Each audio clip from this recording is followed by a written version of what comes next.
உலக பொருளாதார மன்றத்தின் மாநாட்டில் பங்கேற்ற பிரதமர் கலாநிதி ஹரணி அமரசூரிய இன்று பிற்பகல் நாடு திரும்பிய நிலையில் பாராளுமன்றத்திற்கு சென்று நம்பிக்கையெல்லாம் பிரேரணை எங்கே என எதிர்க்கட்சிகளிடம் வினவினார். தரம் 6க்கான ஒரு மொடியூலரில் பிரச்சனை ஏற்பட்டது. அதற்கான பொறுப்பை நாம் ஏற்றுக்கொண்டோம். தவறை திருத்துவதற்கான நடவடிக்கைகளையும் எடுத்தோம். பொறுப்பு வாய்ந்த அரசாங்கம் என்ற வகையில் அவ்வாறே செயற்பட வேண்டும். பிழையை திருத்துவதே எமது பொறுப்பு. பொறுப்புடன் செயற்படுகின்றோம். எனினும் எதிர்க்கட்சி இங்கு எதனை செய்ய முயற்சித்தது? மொடியூலரின் உள்ளடக்கம் தொடர்பில் எவ்வித புரிதலுமின்றி மிகவும் வைராக்கியத்துடன் செயற்பட்டனர். இவர்களது நோக்கம் அனைத்து சந்தர்ப்பங்களிலும் அரசாங்கத்தை கவிழ்ப்பதாகும். டிசம்பர் மாதம் புதிய ஜனாதிபதி தெரிவு செய்யப்படுவார் என எதிர்க்கட்சிகள் கூறுவதை கண்டேன். மீண்டும் கூறுகின்றனர்.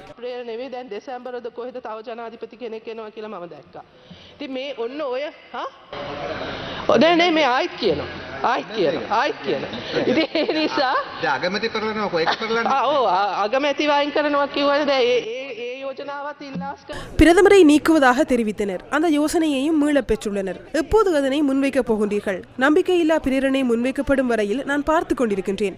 ஜனாதிபதியை நீக்க முடியவில்லை. குறைந்தபட்சம் பிரதமரையாவது பதவி நீக்க முயற்சிக்கின்றீர்கள். அந்த முயற்சியும் கைகூடவில்லை. நம்பிக்கையில்லா பிரேரணையை எதிர்கொள்வதற்காக அதிகாலை நாட்டுக்கு வருகை தந்து அவசரமாக பாராளுமன்றத்திற்கு வருகை தந்தேன். எங்கே நம்பிக்கையில்லா பிரேரணை? கொண்டு வர மாட்டீர்களா? நாம் தயாராகவிருந்தோம். நான் ஒரு விடயத்தை கூறுகின்றேன். நம்பிக்கையில்லா பிரேரணையை நீங்கள் கொண்டு வர வேண்டியதில்லை. பிரதமர் நாட்டுக்கு தேவையில்லை என மக்கள் தீர்மானித்தால் நாம் வீட்டுக்கு செல்வதற்கும் தயாராக இருக்கின்றோம். நாட்டு மக்களுக்கே நாம் பொறுப்பு கூறுகின்றோம்.